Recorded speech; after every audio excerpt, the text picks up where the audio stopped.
Bonjour tout le monde. Ces derniers jours, je me posais la question, qu'est-ce qu'on pourrait faire pour la mer? Elle qui nous donne tant de clés, tant d'éclaircissements, qui est totalement là pour nous. Et je me disais, comment on peut lui montrer que tout ce qu'elle nous apporte, en fait, on le valorise, on l'entend, on le comprend. Et comment faire pour la remercier quelque part et lui dire vraiment elle est le plus beau cadeau de notre vie. Et en fait, la réponse elle a été simple. La mère répond en disant, vous, les humains, vous pouvez faire de cette terre un paradis ou un enfer. Tout ça dépend de la façon dont vous regardez les choses, la valeur que vous donnez aux choses. Et elle me montrait que, par exemple, c'était un exemple, elle me montrait que on pouvait passer à côté d'un arbre majestueux et en fait, on était là, dans notre monde, à avoir des pensées, à faire des réponses à ces pensées, à être rempli de choses, à vouloir en enlever certains, vouloir en garder. Et en fait, elle disait, mais pourtant, la vie, elle n'est pas que à l'intérieur de toi, dans le sens que tu n'es pas le centre de tout. Même si tu es le centre de ta vie, tu ne vis pas seul sur la terre, tu vis avec une multitude d'êtres autour de toi. Et elle disait finalement, si tu peux donner la valeur aux choses, si tu peux t'approcher d'un arbre en lui montrant tout simplement que tu le reconnaissais, que tu le voyais, qu'il n'était pas indifférent à ta vie, eh bien, en réalité, ça te permettrait de récupérer, de refaire des liens avec la subtilité des mondes qui voient que tu n'es pas un être grossier enfermé à l'intérieur de toi. Mais elle disait surtout, tu sais, la vie, elle est opportunité. Si tu écoutes le monde te dira que pour être heureux, il faut faire de l'argent. Il faut avoir l'argent pour pouvoir avoir ce que tu veux. Mais moi, je te dis que la richesse, elle est dans les autres. Elle est dans ceux qui sont autour de toi, parce que eux-mêmes sont une richesse. Et que le bonheur sur la terre, ce n'est pas d'avoir de l'argent. Bien sûr, ça peut être confortable, ça peut être agréable, mais tu peux avoir toute la richesse matérielle dans ta vie et n'avoir aucun lien avec l'extérieur et finalement ne pas être heureux. Et elle disait finalement, ouvre tes yeux, regarde autour de toi la beauté du monde. Il y a tout un univers qui vit autour de toi et il y a une richesse incroyable. Et ça a résonné parce que, vous voyez, j'avais vécu une expérience il y a quelques années de ça, où j'avais transmis la maison d'édition à une autre équipe, et donc j'avais du temps de libre, et donc je me suis engagée à m'occuper de l'ordre des hiérogrammates. À une époque, donc j'ai repris cet organe, qui est un organe bénévole, où il n'est pas question d'argent dans cet organe. Et moi, qui venais du milieu des entreprises, où j'avais l'habitude de fonctionner avec des budgets, avec voilà, j'ai besoin de faire ça, donc j'ai les salaires, j'ai les charges, j'ai la matière première à acheter, donc toute une façon de penser avec une stratégie à but économique. Donc, j'étais un peu construite de cette manière. Et quand j'ai pris l'ordre des hiérogrammes, en fait, j'ai dû moi-même changer mon mécanisme à l'intérieur de moi, en me disant, là, on n'est pas dans les mêmes situations. Je ne vais pas payer quelqu'un pour qu'il me rende un service puisqu'il n'y a pas d'argent. Il y a la bonne volonté et la participation de tous ceux qui le souhaitent. Donc c'était un mécanisme totalement différent dont je n'avais pas l'habitude, vraiment pas l'habitude de fonctionner. Et en fin de compte, à un moment donné, j'ai intégré l'idée qu'il n'y avait plus d'argent.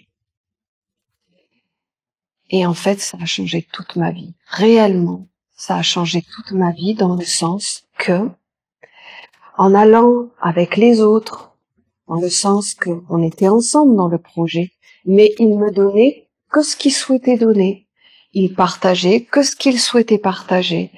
Ils m'amenaient de l'information, de la matière, du travail, mais je devais me contenter de ce qui m'était donné.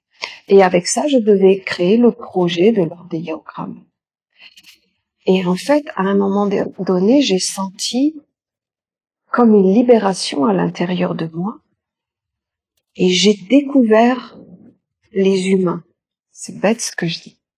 Mais j'ai découvert que chaque frère, sœur, ami, ceux qui voulaient participer, ils étaient remplis d'une richesse, d'un savoir-faire, d'une volonté, et qu'en fait, j'ai réellement vu que la richesse n'était pas l'argent, mais qu'elle était les êtres à l'extérieur.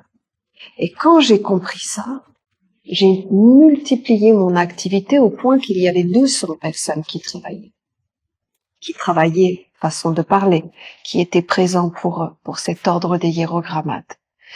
Et quand j'ai repris mes activités professionnelles et commerciales après dans une autre activité, eh bien, j'ai vraiment changé la façon dont j'ai géré les activités. C'est-à-dire que j'ai mis en priorité la qualité de l'humain plutôt que les projets avec des choses du monde, c'est-à-dire avec des budgets, des charges, des salaires à payer, des plannings et ainsi de suite. Et vous voyez, en fait, quand la mère me redit ça, je comprends que c'est une clé. Parce que vous voyez, je m'aperçois que beaucoup d'entre nous, on rêve une situation idéale pour réussir à mettre en place nos projets. Et souvent, elle est associée à des choses à l'extérieur, comme des structures, des moyens. Mais c'est surtout qu'on pense que c'est l'argent qui va nous permettre de réaliser ça. Eh bien, je pense que la mère, en tout cas à moi, elle m'a de nouveau rééclairé sur la richesse du monde, là où elle se trouvait. Et elle se trouve avant tout dans ce qui est vivant, dans ce qui est généré de la richesse de chacun d'entre nous. Et que c'est comme ça qu'on arrive réellement, non seulement à réaliser les projets de la vie, mais en fait c'est une richesse qui est multipliée et partagée, puisque ça a été fait ensemble avec les autres.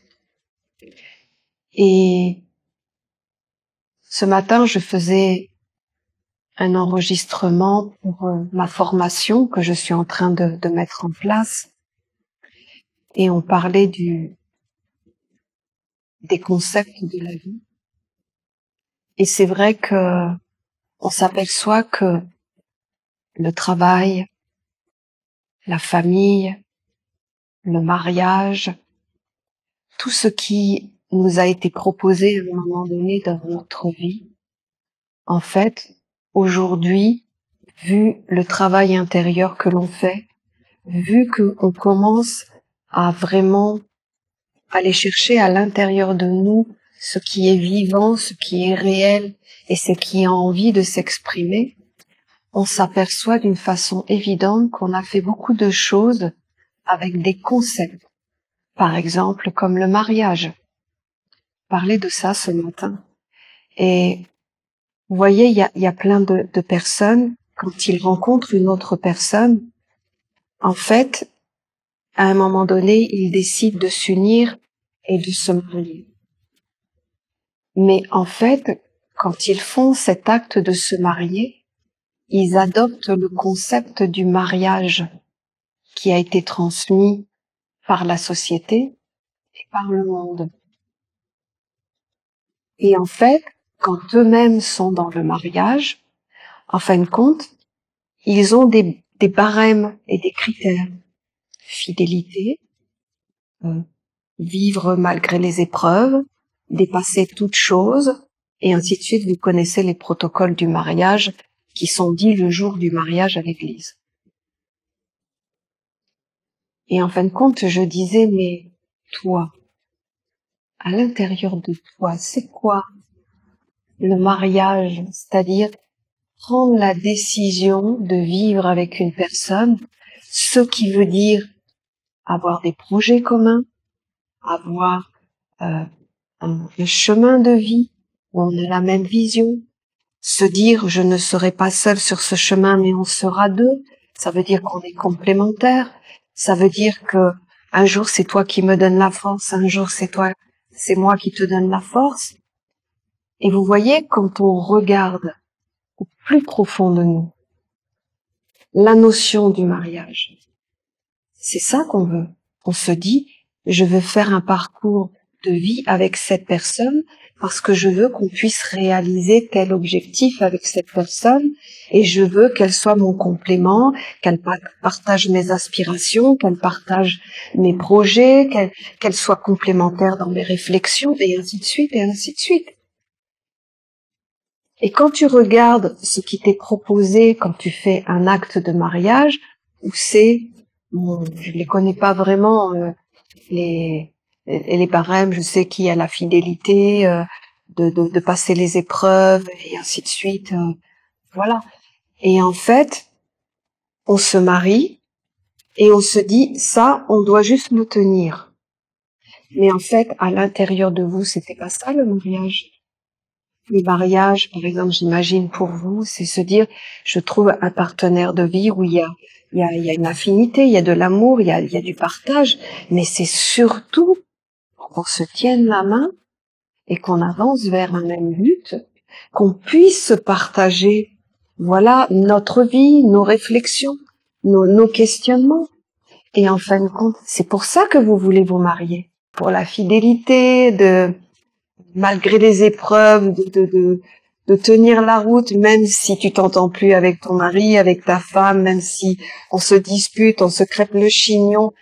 Le mariage, c'est jusqu'au bout, c'est ce qu'on a dit. Ouais.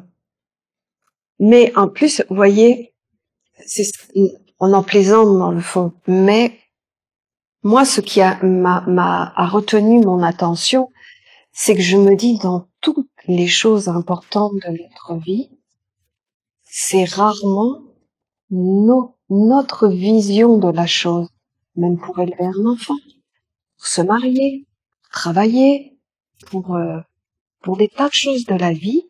En fait, la société extérieure ou la religion, qui pour moi est la société extérieure, en fin de compte, a mis des concepts sur chaque chose que l'on doit rencontrer dans notre vie. Principe. Mais en réalité, il n'a rien à voir avec notre vie intérieure. Et le problème, c'est que quand on est par exemple, dans ce mariage avec cette personne, eh bien, on sait comment ça se passe. Au début, tout est beau. Puis à un moment donné, la réalité, c'est qu'on commence la personnalité de l'être apparaît. On commence à voir la réalité de chacun. Et c'est à ce moment-là que, finalement, ça va fonctionner ou ça va pas fonctionner. Et vous voyez, même malgré tout ça, eh bien, dans le mariage, on va te dire, tu es marié, tu t'es engagé, tu as dit ça, et tu vas rester dans cette situation. Et qu'est-ce qui se passe à ce moment-là? C'est que les êtres prennent des chemins différents. Et à ce moment-là, il n'y a plus cette vraie raison initiale de cette union et de ce mariage. Parce que ce mariage, il n'a pas été question, je suppose, à l'intérieur de vous, qu'à un moment donné, vous vous dites, on fait chacun notre route de notre côté. C'est justement l'inverse. C'est que chaque jour, vous partagez votre vie sur le chemin de la vie, vous partagez vos opinions, vos réflexions, vous partagez en fait le chemin en commun, main dans la main, pour de vrai. Et c'est là que c'est terrible parce qu'on a fait beaucoup de choses dans notre vie où finalement ce n'était pas nos vraies aspirations intérieures et donc du coup adoptant des concepts extérieurs comme ce que je viens de dire, eh bien ça ne peut pas fonctionner parce que ce sont pas les nôtres. Ce sont ceux qu'on a adoptés pour pouvoir officiellement dans le monde être reconnus comme un mariage.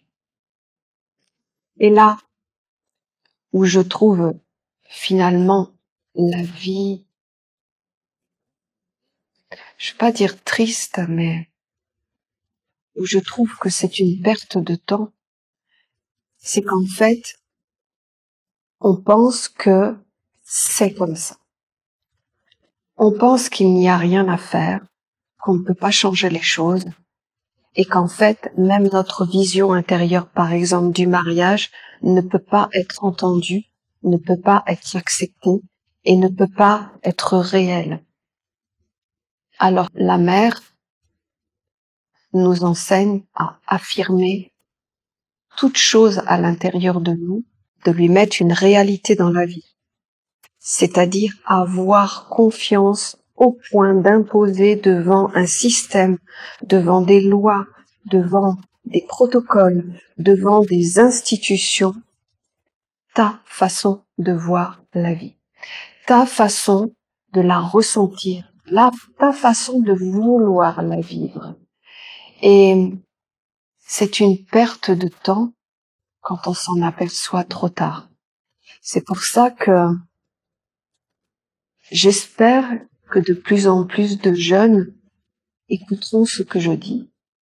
Parce que si ils savent que avant tout, c'est eux qui êtes les êtres les plus importants et que c'est eux qui doivent donner le tempo et la couleur de leur vie.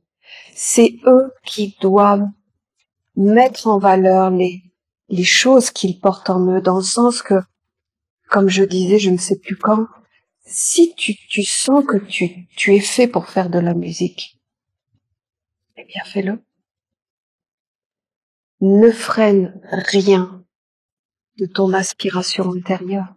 Permets-toi de voir ce que ça donne, une inspiration intérieure vers un côté réel de ta vie. Ne laisse rien à l'intérieur de toi s'éteindre, s'évanouir, s'amenuiser. Je parle bien sûr en potentiel de qualité. Mais n'adopte pas. Tu peux adopter la philosophie qui t'est proposée par des êtres à l'extérieur, par ta famille, par des conditions sociales. Tu peux, à condition que toi, tu décides de vouloir les accepter. Mais pas de dire, ce n'est que comme ça, je ne peux pas faire autrement, c'est le système, c'est le monde, et je dois passer par cette étape pour pouvoir arriver à mes buts. Eh bien, moi, aujourd'hui, je pense que c'est pas vrai. Justement, voyez,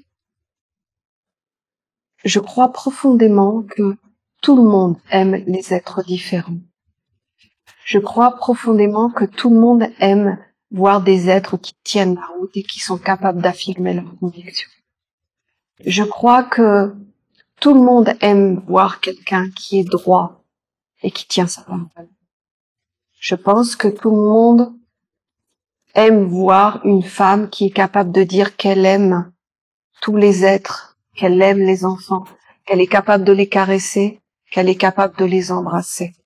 Parce que vous voyez, je crois qu'on vit dans un système où on a étouffé toutes nos aspirations intérieures. On les a cloisonnées, on leur a dit, ok, vous vivez à l'intérieur de l'homme, on peut pas les enlever, mais par contre, on vous empêchera de les exprimer. On vous empêchera de les révéler et surtout, on vous empêchera d'être indépendant. Parce qu'à partir du moment où tu commences à dire j'aime la musique, je veux faire la musique, je vais baigner dans une ambiance de musique et je vais m'associer avec des êtres qui aiment la musique, tu as tout dans ta vie.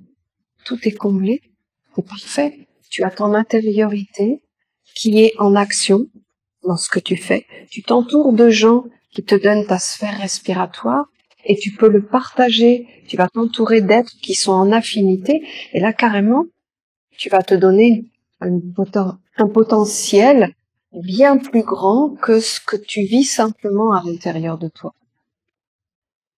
Donc, pour revenir à ce que disait la mère, la richesse, elle est autour de toi, à condition que tu regardes en toi ce que tu as envie d'exprimer et que tu vois à l'extérieur de toi les conditions de l'exprimer. Par exemple, tu vois, tu portes la douceur dans ta vie ou tu portes la générosité ou autre chose.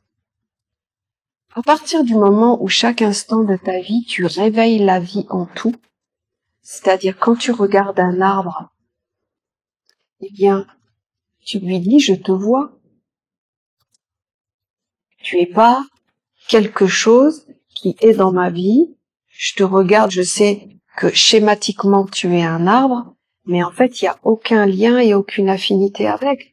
Par contre, si toi, par exemple, qui portes la générosité à l'intérieur de toi, eh bien, comme la plupart des humains, ils n'arrivent pas à le faire avec d'autres humains, eh bien, qui commencent à créer ce mécanisme avec tout ce qu'il y a de beauté et de vivant à l'extérieur, qui regardent l'arbre et qui lui disent, voilà, je te vois, tu es l'arbre, eh bien, regarde, je te partage la générosité. Voilà, je veux sentir. Alors, il y en a qui vont me dire, je le sais, mais Magali, tu planes et qu'est-ce que t'as fumé? Mais je n'ai rien fumé, je ne plane pas.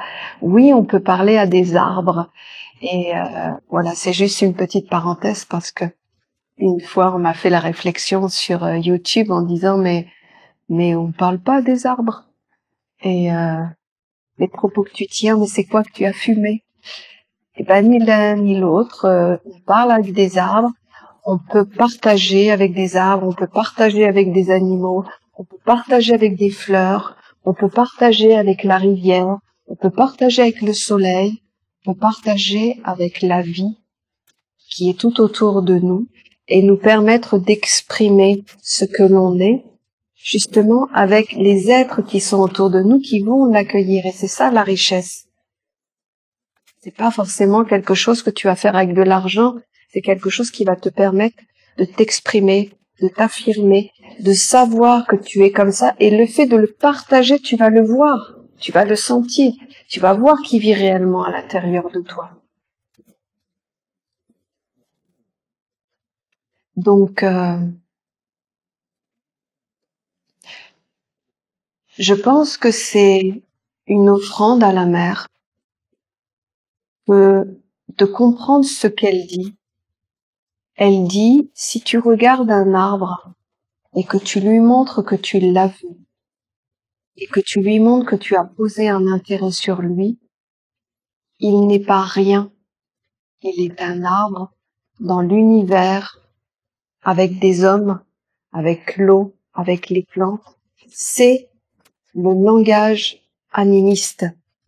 Animiste, ça veut dire que tout a une âme de manière différente, je le conçois, mais tout est animé dans leur vie. Ils ont des liens avec des mondes subtils. Ils se nourrissent comme nous de l'eau, de la terre, de l'air, du soleil, de la pluie. Et en fait, ils sont totalement comme nous. Ils ont juste pas la même mission. Ils n'ont pas forcément les mêmes potentiels. Mais ce qui est sûr, c'est que ce n'est pas un décor à notre vie. Ce n'est pas un monde qui est là juste pour nous faire vivre. Il est là, dans une écologie naturelle, où tout a son sens, son intérêt, son harmonie, ses échanges. Et je pense que, vous voyez, il y a des personnes, elles vont faire extrêmement de choses pour son animal domestique. Elle va lui parler, elle va lui donner de l'attention, de l'affection, de l'intérêt. Mais la mère dit que toute la vie qui se trouve autour de nous mérite de notre part l'intérêt. C'est-à-dire montrer qu'on n'est pas des êtres égoïstes à penser qu'à notre vie, à mouliner tout le temps dans la tête nos préoccupations du monde, parce que sans ce monde-là, on n'est rien. On ne respire plus, on n'a pas d'échange, on n'a pas de recyclage. Donc, ne soyons pas comme ce système qui nous fait, dans un concept de vie, dire qu'un animal, c'est de la viande, que des légumes, c'est des vitamines, que tout le système, que les pierres, c'est juste pour faire des routes ou bâtir des maisons. Mais vous voyez, c'est pas le sens profond. Bien sûr qu'il y a tout ça. Mais je pense que notre regard animiste, en regardant les choses et en montrant que pour nous, c'est vivant, ça fait partie de notre vie, que c'est, voyez, juste notre centre d'intérêt qui montre que on n'est pas indifférent et que on respecte tous les règnes qui sont autour de nous et qu'en fait, on les reconnaît. On reconnaît que c'est une autre forme de richesse à l'extérieur de nous, mais c'est une richesse. C'est une bénédiction.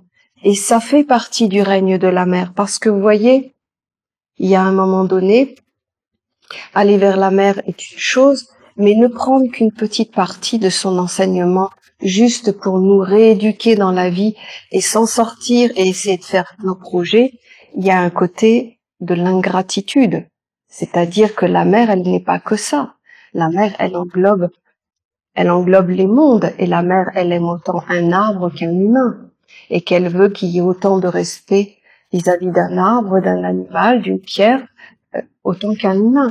Mais nous sommes le sommet, nous sommes en haut, et nous avons cette possibilité d'ennoblir tout, de valoriser tout. Alors plutôt que d'aller valoriser des êtres qui, en apparence, réussissent, peut-être que on pourrait renouer le lien avec tout ce qui nous permet d'avoir ce corps, tout ce qui nous permet de vivre sur la terre, tout ce qui nous permet de découvrir que la vie, elle est belle, parce que, vous voyez, je vais vous dire quelque chose. Si vous ne voyez pas la beauté d'un arbre, si vous ne voyez pas la beauté d'une fleur, si vous ne voyez pas la puissance de l'eau, quels seront vos critères pour dire que la vie est belle et qu'il faut continuer? Certainement pas le langage humain. Qui vous permet d'avoir l'envie d'aller vers la beauté, d'avoir l'envie de faire quelque chose de plus grand? Ce sont pas les mondes supérieurs. Les mondes supérieurs sont des mondes de d'autres hiérarchies. Et pour cela, c'est à nous de faire le travail. Ils viennent pas dans notre monde, comme on peut croire. Il n'y a pas le langage, il n'y a pas la compréhension. C'est assez facile à comprendre, en fait. Regardez. Un ange est un règne supérieur. Un autre. Nous sommes le règne des hommes. Ok. On va prendre le règne des animaux qui sont juste en dessous. Il n'y a pas de différence. Est-ce que nous portons de l'attention sur l'oiseau qui est posé sur la branche là-bas? Même s'il chante, même s'il appelle, comment voulez-vous que l'oiseau y comprenne notre langage? Comment vous pouvez imaginer qu'un ange, lui, saurait nous parler et que nous, on entendrait avec des oreilles physiques, avec des mots, le langage d'un ange?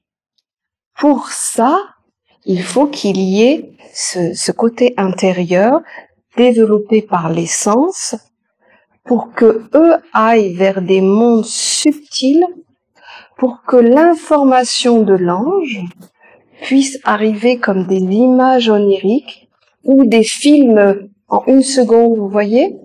Un film entier en 1 seconde qui vous explique. Là, ce sont des bribes, mais vous voyez que c'est tellement rare dans la vie. Est-ce que nous, on arrive à parler à un oiseau? Est-ce que l'oiseau arrive à nous parler et arrivons-nous à nous comprendre? Non. Pourquoi voulez-vous qu'un humain et un ange arrivent à se comprendre? On n'est pas dans les mêmes mondes, on n'a pas les mêmes centres d'intérêt, on n'a pas le même langage, on n'a pas les mêmes objectifs de vie, on n'a même pas la même façon de vivre. Par contre, on sait que si on acquiert l'intelligence d'un ange, ça nous permettra d'aller au-delà de notre corps mortel. C'est-à-dire qu'on aura une compréhension de la vie plus grande, avec des lois plus grandes. Mais si dans la vie de tous les jours, vous n'êtes pas dans la réalité de votre vie et que ce n'est qu'une partie de vous qui essayez d'attraper un langage supérieur, vous n'aurez qu'une partie de vous qui éventuellement grandira en vous. Alors que la mère, c'est pas ce qu'elle dit. Elle dit, construis à l'intérieur de toi un corps basé sur tes forces et tes faiblesses, qui sont ton capital. De là, fais apparaître ce qui est de ton origine d'incarnation, qui s'appelle la racine. On a appelé comme ça aujourd'hui. C'est quoi la racine? La racine, c'est quand tu as décidé de prendre un corps sur cette terre et que tu as décidé de venir pour réaliser telle chose, l'âme ne pouvant pas te suivre ici, dans ce règne, dans l'incarnation, a mis la mémoire comme une semence à l'intérieur de toi, en te disant, rappelle-toi, il faut qu'on retrouve le langage à un moment donné pour que je puisse te rappeler pourquoi tu es venu sur Terre. Et donc, connaissant ses forces, connaissant ses faiblesses, on va commencer à vouloir, à prendre des décisions, à faire des choix de vie qui correspondent à ce qu'on doit faire pour la suite de l'histoire. Et à ce moment-là, on enlève quelque chose qui ne fait plus partie de notre vie, mais qui était vraiment lié à l'incarnation, qu'on appelle le double. Et là, à ce moment-là, on est en disposition pour permettre à cette racine de commencer à s'éveiller parce qu'elle va avoir les conditions conformes à sa mission de vie. Et là, elle va commencer à apparaître. Vous allez commencer à sentir comme une ambiance, comme pas un chant de vie, mais une inspiration, une aspiration intérieure qui va commencer à te faire sentir vraiment des choses qui sont profondes en toi, qui se réveillent comme une mémoire, quelque chose qui te dit mais oui, je l'ai toujours senti en moi, j'ai toujours fait des choses dans ce sens-là, et ainsi de suite, et ainsi de suite. Et là, la racine va commencer à apparaître, et là, il y a bien sûr tout un travail, mais à ce moment-là, quand elle va commencer à être assez grande, elle va retrouver sa maman, l'âme, le lien. Et le langage, il va pas être avec nous, en tant qu'être humain. Le langage de l'âme, il va être avec sa racine. La racine qui est à l'intérieur de nous et qui va commencer à s'exprimer avec ce qu'on peut comprendre.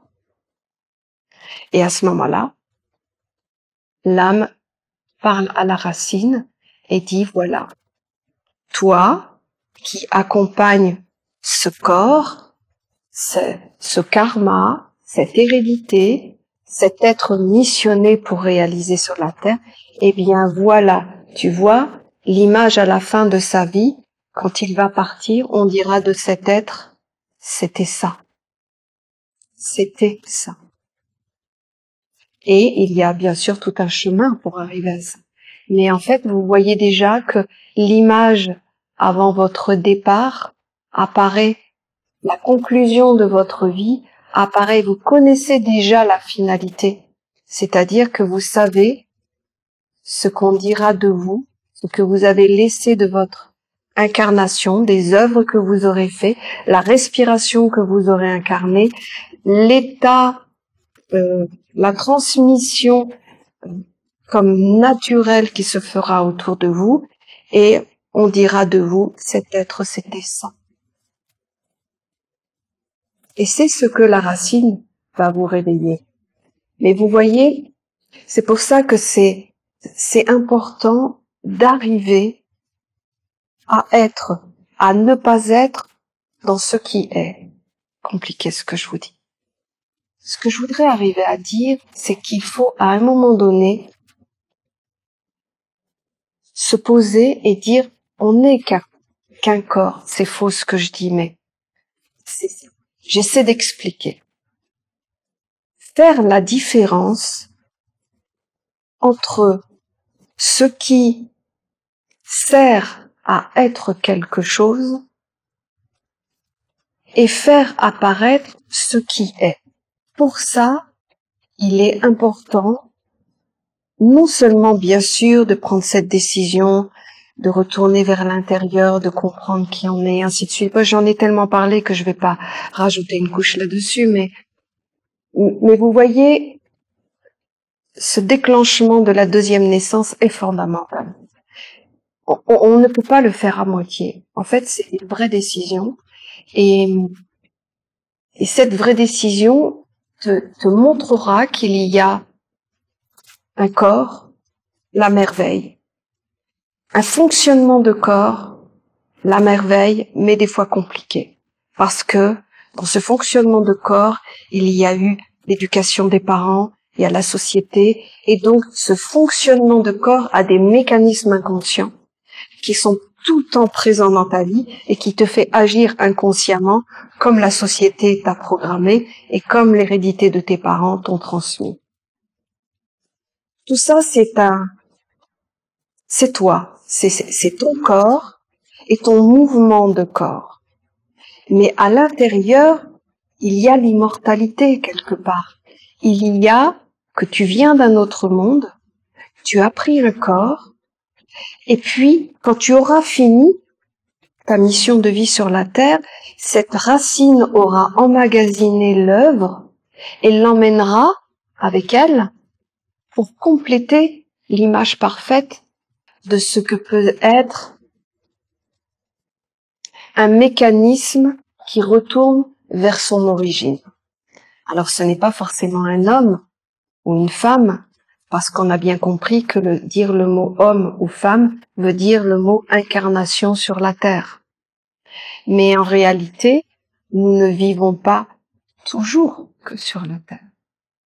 Nous vivons aussi dans d'autres univers.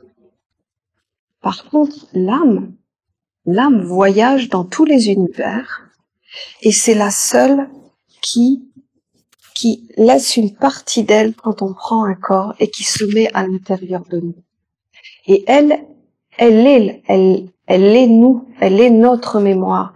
Ça se trouve, on a 5000 ans, mais elle le sait, elle a tout gardé.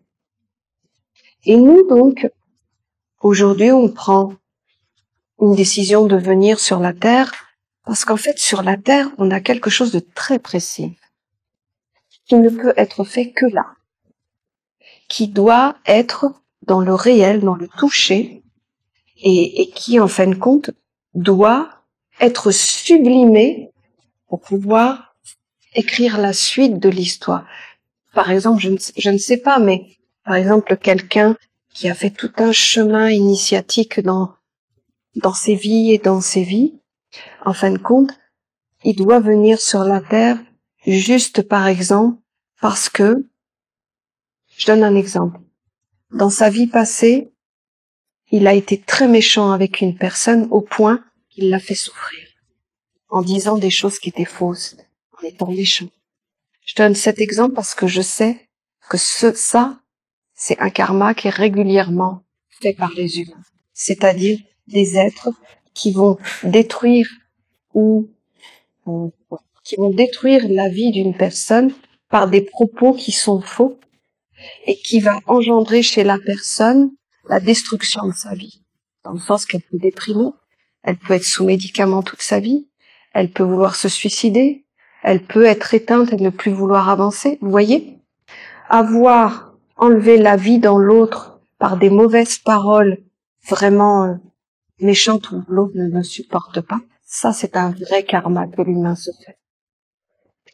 Je donne donc un exemple. Admettons qu'une personne qui a vraiment un gros travail, mais il a fait cette erreur, il s'est acharné sur une personne et il lui a fait du mal.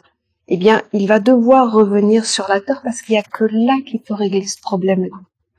C'est pas dans un autre monde. Il n'y a que là, dans la réalité, où cette imperfection, il doit la redoser et la remettre en perfection. Vous voyez? Parce qu'une imperfection n'est pas un problème. C'est une question de dosage.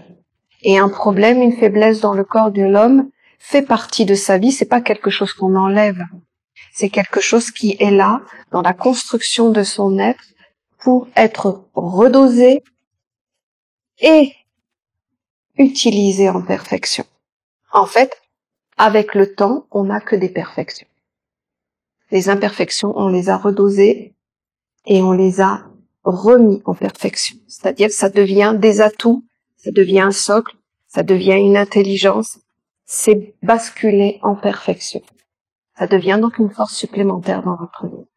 Et donc, pour finir mon histoire, quand on a terminé son œuvre, on part où cette racine, comme une pierre, emmagasine l'œuvre réalisée. Elle ne part pas avec tous les attributs, toutes les choses à l'extérieur. Elle part avec ce que je vous ai dit tout à l'heure. Cet être, c'était ça. Et comme il était ça, il a réussi à faire ça. Ok? C'est pas, j'ai fait que des œuvres physiques, à la fin, voilà, j'ai fait ça, j'ai fait ça. Non. Cet être, c'était, je donne un exemple, c'est arrivé, cet être incarnait la bonté. Quand elle parlait, c'était la bonté. Quand elle te regardait, c'était la bonté. Toute sa vie, elle a essayé d'amener la bonté autour, et cet être, c'était la bonté. Et vous voyez, celui qui porte le nom de la bonté, c'est qu'en fait, son parcours de vie l'a amené à réaliser sa mission, mais en même temps, il a réglé le problème. Donc, la racine emmagasine l'image de la bonté à l'intérieur. En fait, la condensation de tout ce que l'être a fait pour devenir une identité. Et c'est cette identité qui va voyager et qui va passer de l'autre côté. Cette bonté est remise dans votre histoire de vie, dans votre âme. Et à ce moment-là, votre âme va dire, vous devez maintenant faire autre chose. Et pour ça, vous allez aller à d'autres endroits où on ne vit pas de la même manière. Ce n'est pas les mêmes centres d'intérêt. On n'agit pas avec la même manière, mais en fin de compte, on réalise de la même manière. Quelque part, c'est pas si grave que ça, ce qu'on fait ici sur la Terre. Dans le sens que, bien sûr, la seule chose qu'on ne peut pas faire, c'est empêcher un être à l'extérieur de nous de se permettre de se révéler à la vie, à sa mission de vie. On ne peut pas faire ça. Chacun doit avoir la liberté d'accomplir sa mission de vie. Mais finalement, vous voyez tous ces concepts, tous ces trucs qui nous étriquent, qui nous font peur, qui nous moralisent, qui nous enferment. C'est fou tout ça. Parce que, vous voyez, la limite, c'est eux qui les ont mis pour nous. Parce que quand tu pars de l'autre côté, tout ça n'a plus aucun intérêt. Tu t'en souviens même pas. C'est quelque part même pas comptabilisé. Parce que qu'est-ce qui reste? C'est ce que tu es, ce que tu as fait, ce qui te représente et ce qui a respiré de ta vie. Bien sûr qu'on en fait tous des erreurs. Et alors? C'est l'incarnation. Mais là, pour goûter les erreurs, pour les faire, pour comprendre que, vous voyez, on est là, justement, pour faire des erreurs. On est là pour apprendre à s'affiner, à devenir plus subtil, à devenir plus intelligent. Et c'est évident qu'on va se confronter à des erreurs dans la vie. Et vous voyez, ce système est là pour nous enfermer parce que quand on va faire l'erreur, eh bien, ils vont nous punir. C'est grave. Tu dois payer. Alors que c'est normal de faire des erreurs, nous sommes dans l'incarnation. Nous sommes là à être confrontés à des mondes dont des fois on est comme un enfant, on met la main au feu, on ne le sait pas avant que ça brûle. C'est en le faisant qu'on le sait. Donc c'est une erreur en apparence, mais dans le fond c'est pas une erreur, c'est pas condamnable, on n'a pas à être puni pour ça. Donc j'aurais tendance à être beaucoup plus souple avec la vie aujourd'hui. Et c'est pour ça que je n'arrête pas de dire, faites ce que vous avez à l'intérieur de vous, mais qui vous appartient. Parce que tout ça, je dis pas que c'est une chimère, parce que non, il y a un respect des lois, il y a plein de choses, et puis il faut qu'on vive sur la terre, il y a quand même des lois. Mais je dirais, il y a 90%, ça tient pas la route. Comme je viens de vous expliquer, l'erreur n'est pas punissable. L'erreur fait partie de notre vie. La seule chose qu'on ne peut pas faire réellement, c'est empêcher un être, parce qu'il est venu sur la terre pour ça, empêcher un être de réaliser sa mission de vie. Il n'y a que ça qu'on ne peut pas faire. On ne peut pas prendre la décision pour une autre personne de comment elle doit vivre, de comment elle doit penser, de comment elle doit voir la vie.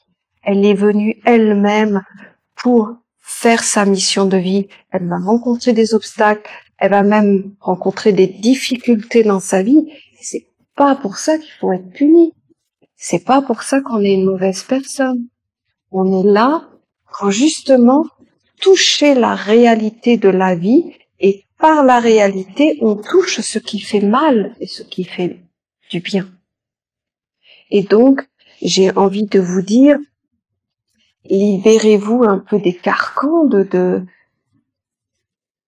ces concepts, mais c'est plus que des concepts, c'est ça, vraiment, c'est presque des programmes qui sont mis à l'intérieur de nous, et en fait, on ne le sait pas qu'on peut faire autrement. Et je crois que le message que je veux faire passer, c'est que réellement,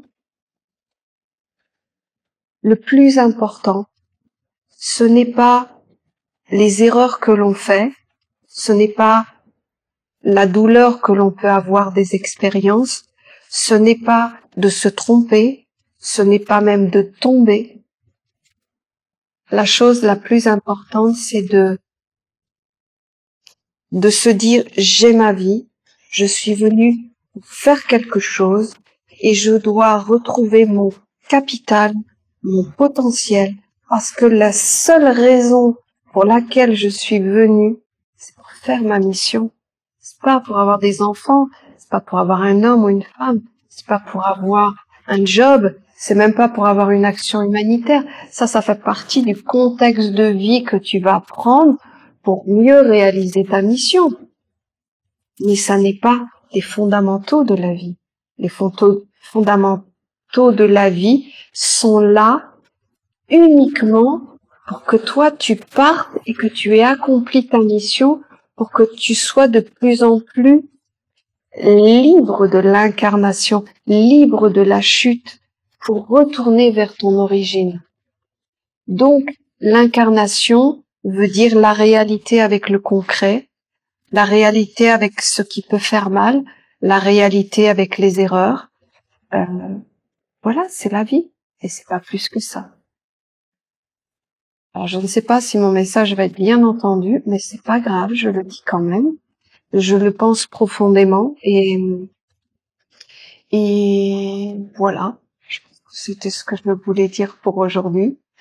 Mais voilà, en tout cas, je vous remercie de m'avoir écouté et j'espère vous avoir donné comme une vision plus réelle de la vie, où en fait, il n'y a pas tant de choses à faire. Le seul problème, c'est qu'on a été beaucoup abîmés. On a été beaucoup formés.